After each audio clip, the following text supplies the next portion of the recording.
Bonjour à tous, AWS a mis en service sa nouvelle partition européenne, l'AWS European Sovereign Cloud.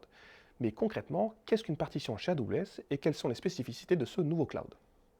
Une partition, c'est un environnement totalement séparé du cloud standard AWS. Le cloud mondial AWS tel que vous le connaissez est d'ailleurs une partition en elle-même. Il existe déjà d'autres partitions AWS dans le monde, en nombre limité, pour répondre à des exigences particulières locales. La partition GovCloud aux États-Unis pour répondre aux besoins de l'administration fédérale et la partition China pour la Chine par exemple. Concrètement, une partition est un groupe de régions entièrement autonomes hébergeant les services habituels d'AWS. On y retrouve donc les services classiques tels que EC2, Lambda, DynamoDB ou S3 par exemple. D'un point de vue technique, on retrouve la mention de la partition dans le deuxième segment d'un ARN AWS. Dans le cas de l'European Sovereign Cloud, ce segment ne sera donc pas AWS, mais bien AWS-EUSC, ce qui matérialise cette séparation logique. Avec l'European Sovereign Cloud, AWS va plus loin qu'un simple hébergement en Europe. Les services globaux tels que IAM et Route 53 sont entièrement redéployés localement dans des data centers dédiés pour ce nouveau cloud.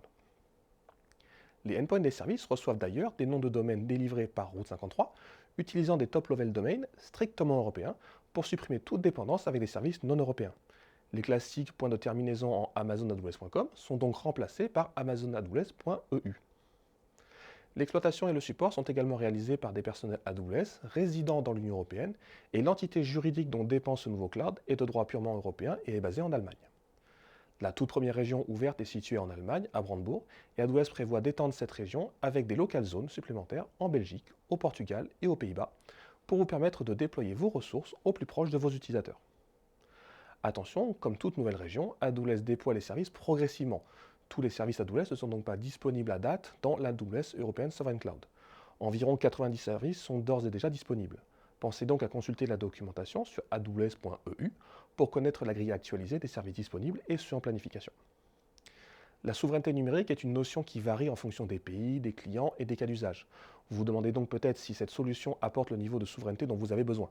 Contactez-nous, nous avons une combinaison d'expertise unique sur le marché, nous permettant de vous guider dans toutes les dimensions de votre projet souverain.